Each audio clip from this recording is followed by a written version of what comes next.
자, 오늘은 제가 말씀을 시작하기 전에 여러분들에게 질문을 좀 하나 하려고 합니다. 정확하게 대답하셔야 돼요. 여러분, 저는 화를 낼까요, 안 낼까요? 내겠죠? 저는 부부싸움을 할까요, 안 할까요? 저는 죄를 지을까요, 안 지을까요? 여러분은 저하고도 안 살았는데 어떻게 잘하세요? 저도 목사지만 화도 냅니다. 부부싸움도 합니다. 저는 부부싸움을 해서 한 번도 이겨본 적이 없습니다. 또 죄를 크고 작게 짓게 되겠죠. 그러면 제가 왜 그렇게 부부싸움도 하고 화도 내고 죄를 지을 수 있다고 여러분이 생각을 하셨습니까? 사람이니까. 그죠? 사람이니까. 다른 사람보다 목사이기에 좀 더 화를 덜 내보려고 하고, 좀 더 죄를 덜 지어보려고 하고, 좀 더 부부싸움을 안 해보려고 몸부림치고 노력은 하겠지만, 저도 여전히 똑같은 사람이어서 그렇게 죄도 짓고 싸움도 하고 화도 내고 그런 문제를 일으킵니다. 저는 저만 그런 줄 알았어요. 그런데 바울도 그랬더라고요.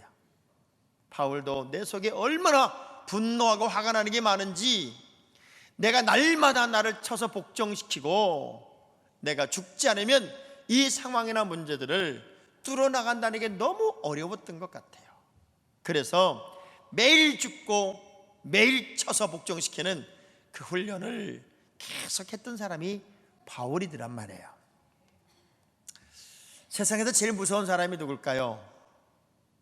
목숨 걸고 사는 사람이에요. 싸울 때 제일 무서운 사람이 누구예요? 죽이라고 덤비는 사람이에요. 저 형님 장학일 목사님은 어떤 싸움을 해도 앉아요. 키도 조그맣고 힘도 없어요. 그런데 앉아요. 왜 앉아나 봤더니 이길 때까지 싸워요. 의도 터지고 오면 그 다음날 또 가요. 그 다음날 또 가요. 한 5일쯤 가면 그 친구들이 그래요. 졌어 임마, 내가 졌어. 그럼 이겼다고 되게 좋아했어요. 자, 목숨을 거는 사람들이 많이 있어요. 깡패 집단, 군대, 또 아주 위험한 일 하는 사람들, 그야말로 목숨을 걸고 그런 일들을 그들은 감당을 해 나갑니다. 어떤 분들은 그런 얘기예요. 굳이 그걸 목숨을 걸어야 되냐고. 그런데 각각의 가치라고 생각하는 것들에 대해서 사람들은 목숨을 걸고 그것을 지키려고 하고 있고, 그것에 대한 가치를 부여하려고 합니다. 그러면 크리스찬이라는 게 뭘까? 예수 믿는다는 게 도대체 뭘까? 저는 여러분들에게 이렇게 이야기하고 싶어요. 믿음을 지키기 위해 목숨도 버릴 수 있는 사람들. 얼마나 많은 시간이 지나면서 우리 예수를 믿는 것이 액세서리가 되는 시대를 살아가죠. 불교를 다니다가 예수를 믿은 사람, 아주 불교에 아주 심취했던 사람이 교회를 오면서 뭐가 제일 쉬워요? 이렇게 물었더니 그분들이 그런 얘기를 해요. 새벽 예배가 제일 쉽더라. 왜요? 자기들은 불공을 드리러 천일 불공을 드리고 뭐 어떤 만일 불공을 드리고 백일 지성을 쌓고 하는데, 불공을 한번 드리러 가려면은 새벽 2시쯤에 일어나서 목욕 재개를 하고 다 단장을 하고, 그리고 차를 타고 가면 뭐 절들이 근처에 있는 게 아니니까 보통 1시간 2시간을 가고 또 걸어 올라가면 2시는 떠나야 하루에 불공을 드릴 수 있다는 거예요. 야, 그런데 교회 와 보니까 너무 좋은 게 4시 40분까지 잘 수 있고, 세수 안 해고 가도 되고, 머리 까치 집지면 모자 쓰고 가도 되고, 너무 쉽더래. 지하교회를 섬기다 탈북한 탈북민들이 한국교회 교인들을 보고 이렇게 가슴을 쳐요. 이렇게 좋은 환경에서, 이렇게 좋은 상황에서 어떻게 저렇게 믿음들이 없을까? 어떻게 저렇게 신앙생활을 엉터리로 하고 있을까? 그것이 자기들은 이해가 안 된다. 과연 우리가 진짜 믿음 생활을 하고 있을까? 이 질문을 나에게 던져볼 필요가 있다는 거예요. 누가복음 17장 33절의 말씀을 보면 시작. 무릇 자기 목숨을 보전하고자 하는 자는 잃을 것이요 잃는 자는 살리리라. 내가 나를 지키려고, 나를 단속하려고 하면 하나님은 그 인생을 지키지 않지만, 내가 하나님의 영광을 위해 내 삶을 드리면 하나님은 나를 지키시고 나를 살리시더라는 거예요. 자, 성경 인물들 중에는 다니엘이 그랬고, 에스더가 그랬고, 요셉이 그랬고, 바울이 그랬고, 하나님의 방법으로 때로는 내 삶을 다 바치고 드리면 하나님이 인도하시고 붙잡아 주시고 보호하시고, 코앞에 창이 날라와도 하나님은 다윗을 피할 길을 열어주셔서 오히려 역전의 길을 열어주시더란 말이에요. 자, 오늘 본문의 한 절의 말씀을 읽었어요. 이 본문의 배경을 제가 설명을 해볼게요. 이스라엘은 남북으로 갈라졌었어요. 그래서 북쪽 이스라엘은 아수르의 멸망을 해요.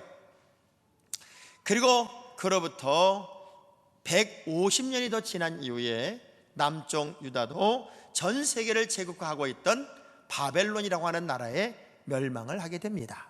그리고 이 바벨론은 애국과 지금의 이집트와 싸움을 하고 이집트도 정복하면서 이제 모든 세계를 정복해 나가기 시작한 거예요. 그렇게 이스라엘도 정복당하고 말았습니다. 남유다도 정복된 상태로 이제 애굽과 싸움에서 승리하고 돌아가던 왕이 이 바벨론 나라에서 이스라엘의 1차로 가장 똑똑한 사람들, 그야말로 천재 집단, 최고의 두뇌 집단을 포로로 잡아갑니다. 그게 1차 포로로 잡아가는 거였는데, 그때 다니엘과 다니엘의 세 친구가 잡혀가게 되고, 2차 포로 때에는 10,000명이 포로로 잡혀가게 되는데, 이스라엘에서 가장 기술이 좋은 사람들, 아주 제주꾼들을 잡아갔고, 3차에서는 쓸모없는 사람들만 남겨놓고 힘이 있고 능력이 있는 모든 노동이 가능한 사람들을 싹 포로로 잡아간 게 1차, 2차, 3차 포로의 포로민들이었어요. 자, 오늘은 1차 포로로 잡혀갔던 다니엘과 다니엘의 세 친구 중에 세 친구 이야기 좀 여러분과 나누려고 합니다. 이 사람들은 처음부터 믿음을 포기하지 않았기 때문에 그 믿음을 지키고 하나님의 방법대로 살기 위해 왕의 산의 진미를 다니엘과 함께 거절을 했어요. 그러면 분명히 이 사람들이 훨씬 산의 진미를 먹은 사람들보다 못해야 되는데, 하나님은 이들을 더 튼튼하게 만들어 주셔서 역전의 주인공으로 이미 이 다니엘의 세 친구들은 바벨론의 각 도의 책임자로 일을 하고 있었단 말이에요.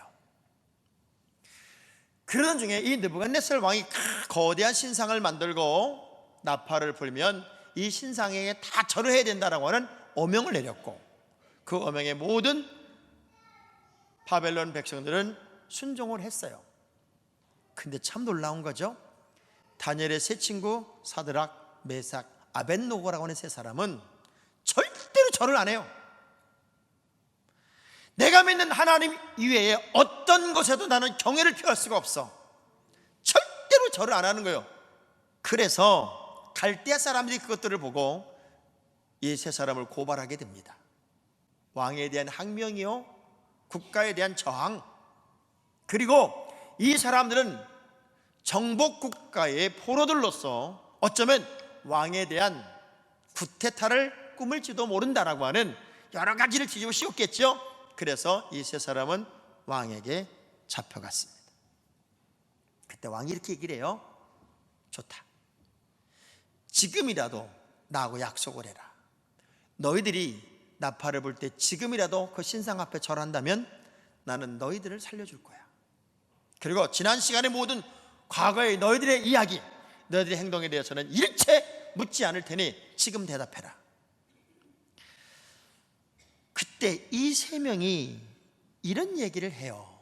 적당히 타협할 수 있고 굳이 꼭 그렇게 하지 않을 수도 있음에도 불구하고 이 세 명이 대답하는 이야기가 다니엘서 3장 17절 18절입니다. 시작. 다시 시작. 왕이여, 우리가 섬기는 하나님이 계신다면 우리를 맹렬히 타는 풀무불 가운데에서 능히 건져내시겠고 왕의 손에서도 건져내시리이다. 그렇게 하지 아니하실지라도 왕이여, 우리가 왕의 신들을 섬기지도 아니하고 왕이 세우신 금 신상에게 절하지도 아니할 줄을 아옵소서. 자, 그 광경을 누군가 보고 있다면 이렇게 말하게, 저런 바보들 같으니라. 야, 그냥 지금 마음으로 아니라고 생각하고 입으로는 한다고 그래. 그리고 설사 네가 절한다고 해도 내 마음의 중심만 아니면 되잖아. 왜 이렇게 무모한 선택을 하니? 이렇게 말할 수 있을 거예요. 단지 믿음을 지키기 위해 출세를 포기하고 명예를 포기하고 그것도 생명까지 포기하는 그 사람들을 보면서 아주 지극히 정상적인 사람들이 하는 얘기죠. 이런 바보 같으니라. 일단 살고 봐야 되는 거 아니야? 근데 신기하죠. 그들은 믿음을 지키기 위해 목숨을 내놓습니다. 그게 뭐 이렇게 대단한 거라고. 많은 기독교인들이 진짜 믿음으로 사는 것에 대해서 굉장히 부담스러워합니다. 그런데 역으로 보면 이단을 따르는 사람들은 목숨을 걸어요. 비진리 앞에, 비본질 앞에 목숨을 거는데 진짜 진리 앞에는 우리가 목숨을 걸지 않더라는 거예요. 그게 너무 신기해요. 과연 나의 믿음은 어떤 믿음일까? 그 풀무불을 7배를 더 달고 가지고 이 3명을 집어 넣는데 그 풀무불에 3명이 안 타요. 그 광경을 한참 지켜보았던 왕이 이렇게 명령합니다. 그들을 끌어내라. 그들을 끌어내. 저들을 하나님이 지켰으니 이제는 하나님을 원망하거나 하나님을 저주하거나 저들을 저주하거나 저들을 업신여기면 이제부터는 내가 가만두지 않을 거다. 저들이 믿는 하나님을 높여라. 그리고 저들을 높여라. 그 한순간에 인생 역전의 주인공이 돼요. 어제 새가족 환영식을 하는데 우리 앞에 앉아 계신 우리 김한자 권사님이 노래를 하나 불렀어요. 제가 너무너무 노래를 잘 부르고 또 그 노래가 또 그렇게 또 연결된다고 생각하니까 너무 좋아서 이따 오후 예배 때 앵콜을 하나 시켜요. 앵콜.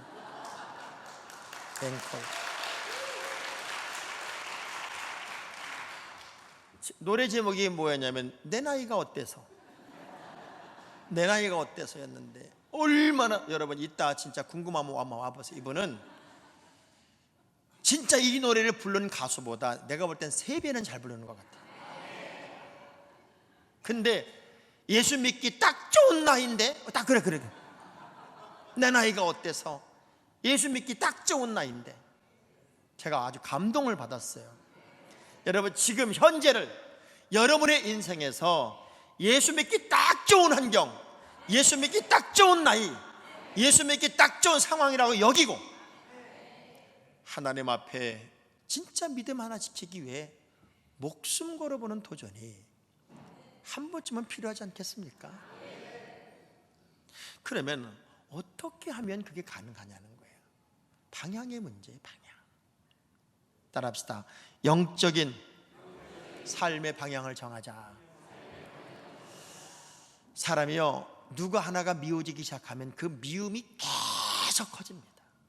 그래서 미움을 끝낸다는 게 인간의 노력으로는 때려 죽여도 미움이 끝나지 않는데요. 왜? 미움 쪽으로만 계속 가고 있기 때문에. 그래서 은혜 아니면 우리는 아무것도 할 수 없어요. 반면에 사랑의 마음을 갖기 시작하면 미운 게 하나도 없어요. 다 예쁘고 다 귀하고. 그러니까 여러분 손주를 키우는 할아버지 할머니들은 손주가 다 이쁘죠. 뭐 장난감 가지고 유리창 깨트려도 이뻐. 그런데 부부싸움을 해봐요. 애까지 미워요. 애까지. 그래서 어느 방향, 여러분이 영적인 방향을 선택하면 우리는 계속 영적으로 가지만 육적인 방향을 선택하면 사람은 계속 육적으로 갈 수밖에 없어요. 어떤 남편이 병원에 가서 검사를 했더니 고혈압이래. 고혈압은 유전일 수도 있고 스트레스를 받을 수도 있어서 그런데 왜 이렇게 고혈압이 갑자기 왔는지 모르겠다 그랬더니 신랑이 묻는 거예요. 제가 볼 때 유전은 아닌 것 같고요, 어떤 쪽에서 문제가 생겨서 그런 것 같아요. 왜 그렇게 혈압이 올랐습니까? 당신의 가족들 때문입니까? 아이들 때문입니까? 아니면은 무슨 상황입니까? 그랬더니 의사 선생님, 제 아내하고 살아보세요. 고혈압이 안 생기나.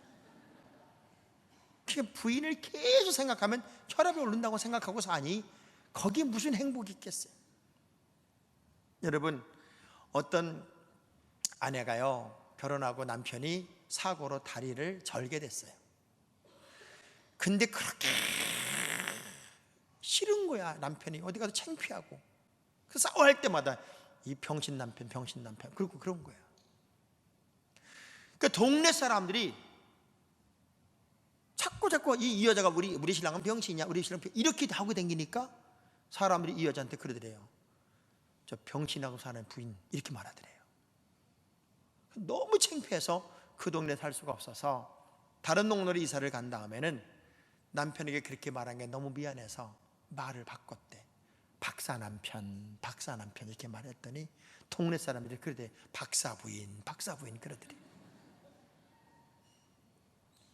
우리 옆 사람 악수하면서 그 말 좀 이쁘게 해봐요. 말 좀.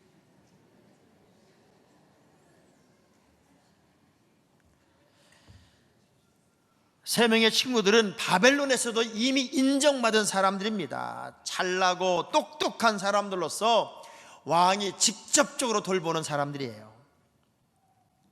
어떤 환경에 비해서 몰락한 유다에 돌아가는 것보다 지금 여기에서 동화되어 사는 것이 이 사람들에게는 최고의 미래고 비전이죠.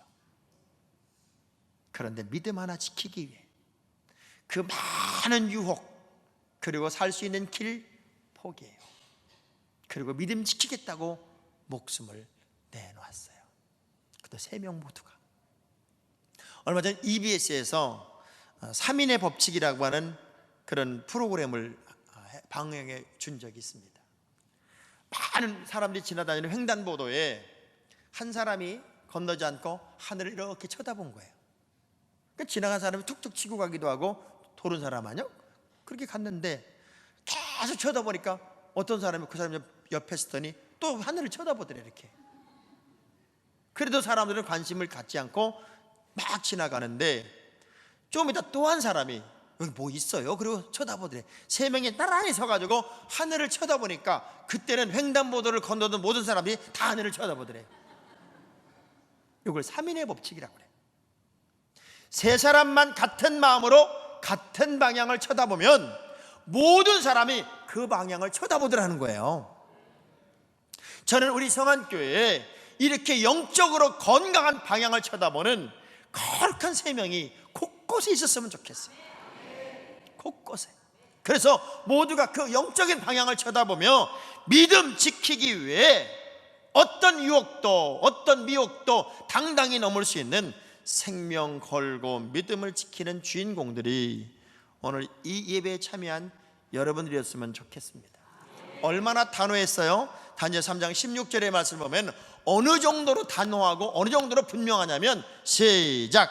사드락과 메삭과 아벳느고가 왕에게 대답하여 이르되, 느부갓네살이여, 우리가 이 일에 대하여 왕에게 대답할 필요가 없나이다. 자, 생각을 해보세요.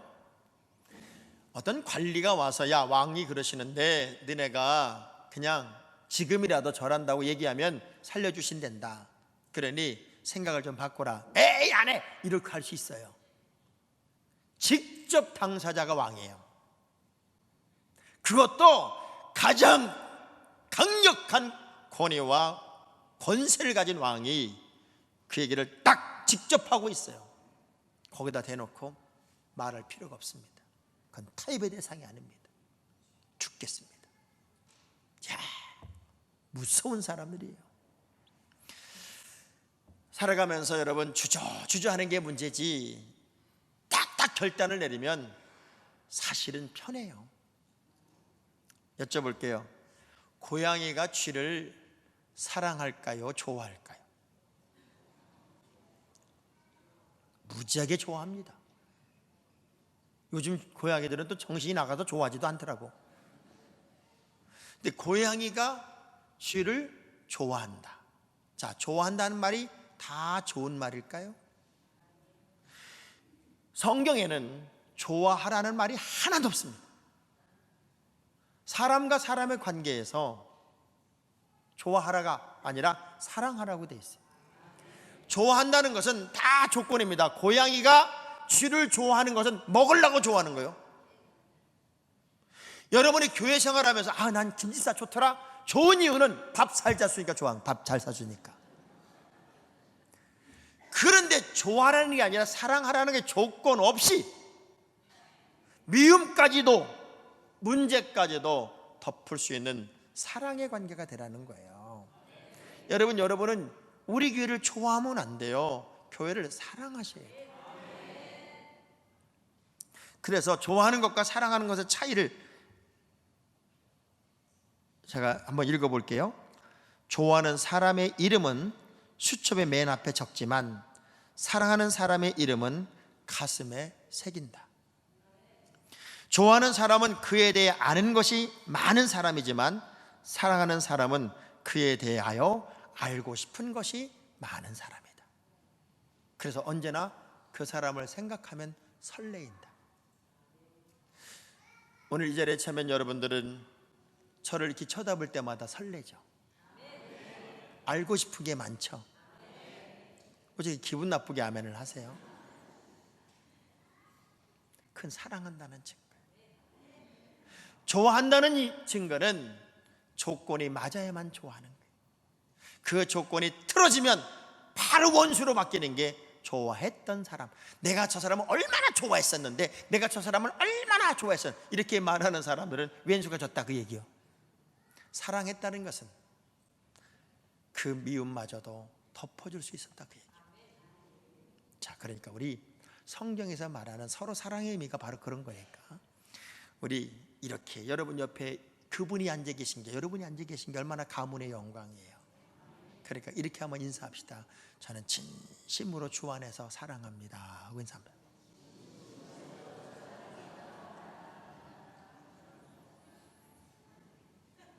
다니엘의 세 친구는 하나님의 능력을 믿어요. 하나님께서 우리를 구원해 내실지 어찌 알겠습니까? 그러나 그렇게 하지 아니하실지라도 우리는 타협하지는 않을 겁니다. 그 얘기 속에 하나님은 전능하신 분이어서 우리를 하시고자 하시면 풀문물 속에서도 건져내실 겁니다. 그 전능하신 하나님을 나는 믿습니다. 그 믿음이 다윗에게도 있었고 다니엘의 세 친구에게도 있었어요. 여러분 너무 잘나지 마세요. 저는 여러분에게 부탁합니다. 너무 잘나지도 말고 너무 똑똑하지도 말고 너무 잘난 척도 하지 말고 너무 아는 척도 하지 마세요. 좀 모르는 척하고 사세요. 봐도 모르는 척, 알아도 모르는 척. 어찌 아멘을 안 해요? 항상 문제를 일으키는 사람들을 보면 너무 잘난 사람들이, 너무 똑똑한 사람들이, 나밖에는 보이는 게 없는 사람들이 항상 문제를 일으켜요. 자, 어떤 분이 그러더라고요. 40이 딱 넘어가니까 1년 전 전년도 기억이 없더래. 딱 1년 전에 뭐 했지? 맨날 그러고 살더래. 50이 딱 넘어가니까 내가 지난달에 뭐 했더라. 60이 넘어가니까 지난주에 내가 뭐 했지? 70이 넘어가니까 어제 내가 뭐 했지? 80이 넘어가니까 아까 내가 뭐 했지? 인간은요, 나이가 들어가서 자꾸 잊어먹고 사는 거 잊어먹고. 근데 여러분, 잊어먹고 산다는 게 얼마나 큰 복인 줄 아세요? 좀 잊어먹어요. 왜 이렇게 안 잊어먹어?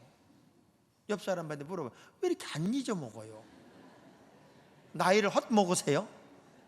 나이가 들어가면 잊어먹어야지요. 미움도 지우고 시기도 지우고 다툼도 지우고 치워야지. 다니엘 3장 17절의 말씀 보니까 이 세 명이 믿는 하나님은 어떤 하나님? 시작. 왕이여 우리가 섬기는 하나님이 계시다면 우리를 맹렬히 타는 풀무불 가운데에서 능히 건져내시겠고 왕의 손에서도 건져내시리이다. 아멘. 여러분이 교회에 와서 예배드리는 것은 하나님의 능력을 충전하고 가는 거예요. 자동차 다 있죠, 여러분? 자동차를 가지고 계신 분들은 두 군데를 꼭 가야 돼요. 안 갈 수가 없어요. 거기는 어디냐? 주차장하고 주유소 두 군데는 꼭 가요. 근데 주유소는 왜 가요? 차를 움직이려고 가는 거예요. 거기다 기름 넣어서 이 차를 움직이려고 가는 거고, 주차장은 왜 가요? 차를 세워놓으려고 가는 거예요. 그럼 차의 원래 목적은 주차장에 세워놓는 거예요? 차를 달리게 하는 거예요? 알기는 세계적으로 잘 알아요. 여러분이 재단에서 영적인 주유를 했다면 이 차를 달리게 해야 돼요. 여러분이 달리는 인생이 돼야 된단 말이에요. 하나님의 능력을 가지고 무언가를 해야 된다고요. 애석하게도 전부 다 차를 주차장에 세워놨어요. 아무것도 안 하려고 해요. 그리고 귀찮아해요. 전능한 하나님이 나를 통해 일하실 기회도 환경도 상황도 만들어 놓지 않은 채 이 차가 얼마나 쌩쌩 달리는 차인지, 저는 김병희 권사님 차를 타면 기도가 저절로 됩니다. 얼마나 잘 달리는지. 근데 너무 신기한 건 수십 년 저랑 같이 있지만 한 번도 사고가 안 났다는 거예요. 언젠간 제가 그런 얘기도 했어요. 양손만 창밖으로 내면 이 차 뜨겠다. 이 차 날리겠어. 차가 달릴 때 달리는 거의 목적이 차의 목적이에요. 하나님의 사람들이 능력을 받았으면 달려야지요. 채웠으면, 하나님의 능력이 여러분에게 기름 부어졌으면 뭘 해야 될 거 아니에요. 왜 다 차고에 세워놓고 폐차시키냔 말이에요, 그 좋은 차들을. 그래서 이들은 하나님의 능력을 의지하기에 부닥치는 거예요. 목숨을 걸어보는 거예요. 싸워 이기는 거예요. 그것이 진짜 믿음의 사람의 도전이에요. 더 놀라운 건 18절입니다. 그렇게 하지 아니하실지라도. 저는 이 단어를 최고의 믿음의 수준에 올라간 사람들의 고백이라고 생각을 해요. 나만 책임져 주시고, 나만 박수 쳐 주시고, 나만 인정해 주시고, 그래야만 내가 뭘 할 수 있어요. 그런데 이 세 사람은 하나님의 계획이 아니라면, 우리가 풀무불 속에 죽는 거라면, 그것도 하나님의 계획이라면 나는 그 계획을 따르겠습니다. 여러분, 표창원 씨라고 아시죠? 그 사람이 최고의 프로파일러이고 범죄 심리 연구가죠. 되게 공부를 못했대요. 그래서 유치원에 다닐 때 엄마가 가면 유치원 선생님이 늘 그랬대요.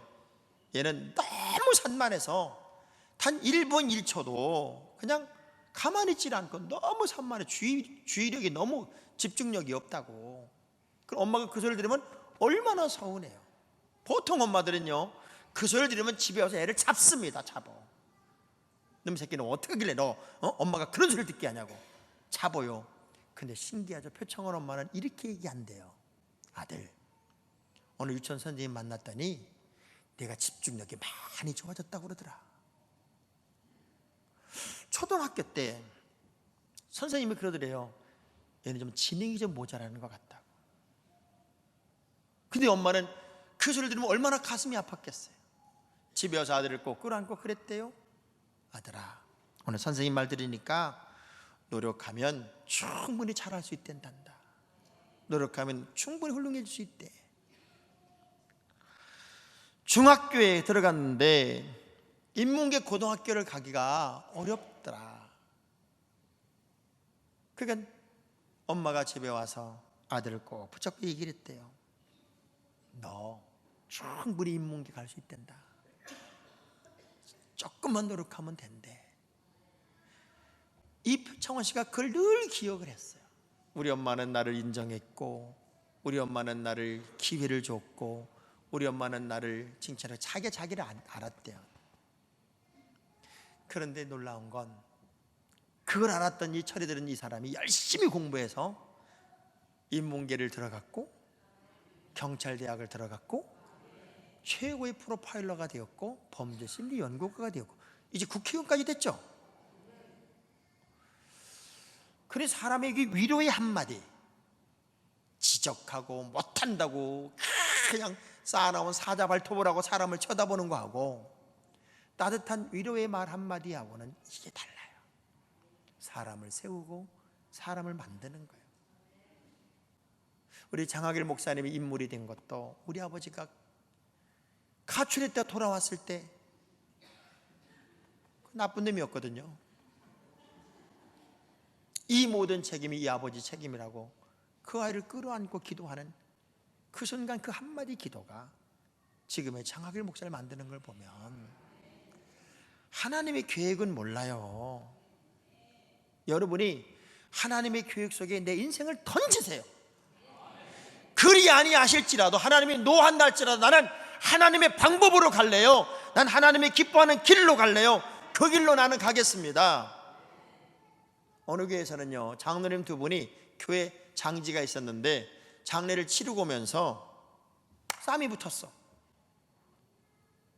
그 돌아가신 원로 목사님 옆자리는 내 자리야. 김 장로님이 그러니까 이 장로님이 뭔 소리야, 그 자리는 내 자리인데. 그래가지고 처음엔 이렇게 말하다가 서로 내 자리라고 죽지도 않았는데 싸움을 시작해. 벌어진 거. 서로 내 자리라고. 그 원로 목사님 오른쪽 자리 내 자리라고. 그래 싸우다 젊은 장로님이 와서 그 광경을 보고 왜 싸우냐고 그랬더니 아니 이놈이 그 원로 목사님 무덤 옆자리가 지 자리라고 저렇게 우긴다고. 그러니까 젊은 장로님이 그러더니 걱정하지 말라고, 아무 걱정하지 말라고, 먼저 죽는 분 거기다 태울 테니까 먼저 죽어. 참나 별꼴이요. 죽지도 않아 가지고 난리요.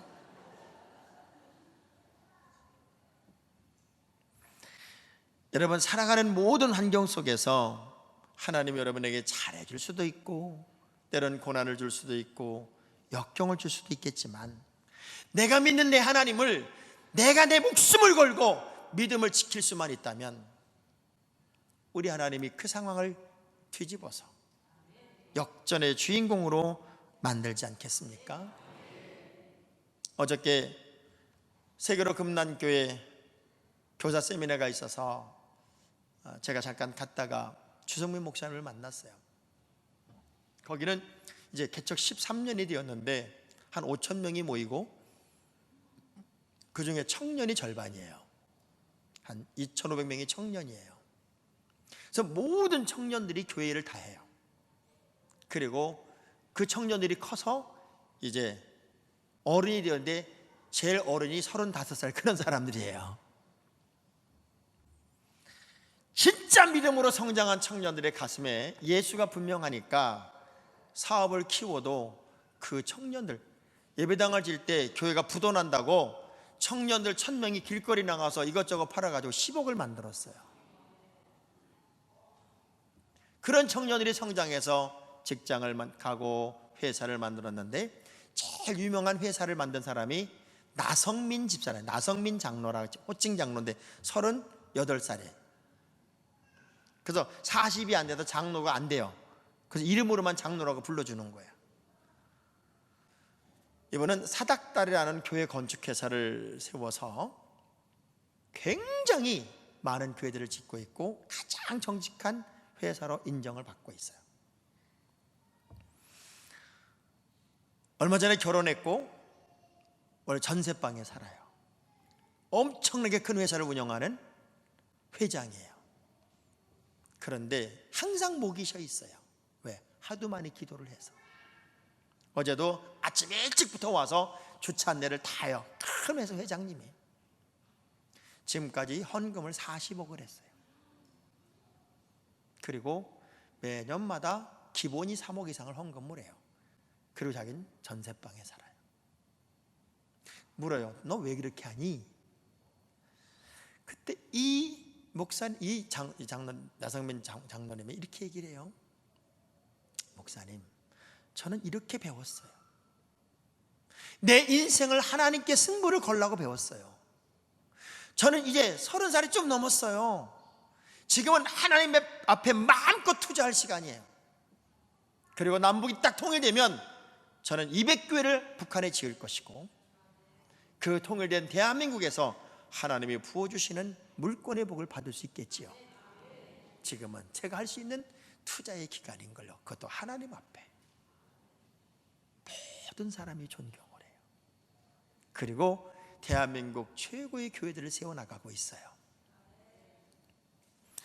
저는 하나님의 계획이 어떤 것인지를 우리는 잘 몰라요. 그러나 하나님의 계획이 이루어질 수 있는 그 주인공으로 여러분의 손이 잡히기를 주의 이름으로 축원합니다.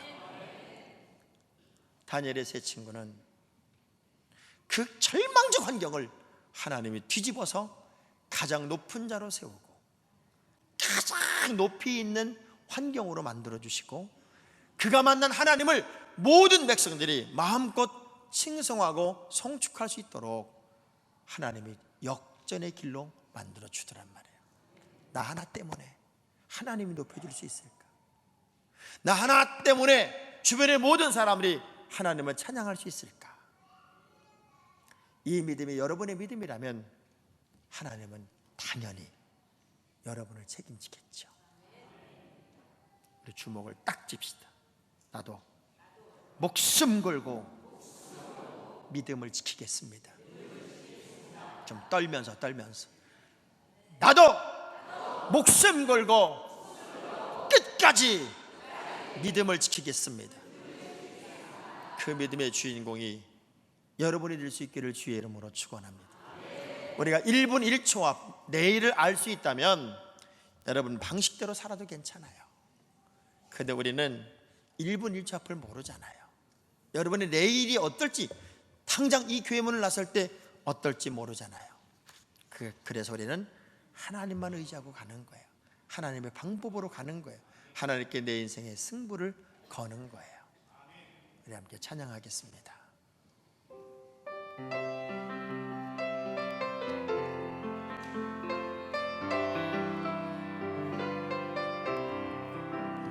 내일 일은 난 몰라요. 하루하루 살아요. 불행이 나 여행함도 내 뜻대로 못해요. 험한 이 길 가고 가도 끝은 없고 고뇌요. 주님 예수 발레미사 내 손 잡아주소서. 내일 일은 난 몰라요. 장래일 몰라요. 아버지여 날 붙드사 평탄한 길 주옵소서. 좁은 이 길 진리의 길 주님 가신 그 옛길 힘이 들고 어려워도 찬송하며 갑니다. 성령이여 그 음성을 항상 들려주소서. 내 마음은 변했어요. 변치 않게 하소서. 내일 일은 난 몰라요. 장래일 몰라요. 아버지여 주신 소명 이루소서. 만왕의 왕 예수께서 이 세상에 오셔서 만 백성을 구속하니 참 구주가 되시네. 순교자의 본을 받아 나의 믿음 지키고 순교자의 신앙 따라 이 복음을 두 손 들고 불과 같은 성령이여 내 맘에 항상 계셔 천국 가는 그날까지 주여 지켜주옵소서. 내일 일은 난 몰라요. 내일 일은 난 몰라요. 장래일 몰라요. 아버지 아버지여 주신 소명 이루소서. 두 손을 가슴에 대고 두 눈을 감아보지요. 과연 우리는 지금 무엇을 위해서 목숨을 걸고 있습니까? 한 영혼을 살리기 위해 독생성자를 부셔버린 하나님의 사랑을 받은 자녀들, 그렇게 내가 믿은 내 하나님 적당히 타협하고 적당히 믿을 하나님이 아니라 내 인생의 승부를 걸어야 할 것이 바로 내 하나님인데, 하나님, 내가 1분 1초 앞으로 할 수 있다면 내 방법 내 방식대로 살겠지만 나는 1분 1초도 모르기에 내 하나님만 의지하겠습니다. 내 하나님만 따라가겠습니다. 내 하나님께만 내 인생의 승부를 목숨을 걸겠습니다. 그 믿음으로 인생 역전의 주인공이 되게 하시고 그 승자의 삶을 내가 살기를 원합니다. 두 손 들고 두 주먹 불 끈지고 하나님, 그 믿음으로 성장하게 하시옵소서. 그 믿음으로 성숙하게 하옵소서. 주여 한번 부르고 통성으로 기도합니다. 주여, 거룩하신 하나님, 진정한 믿음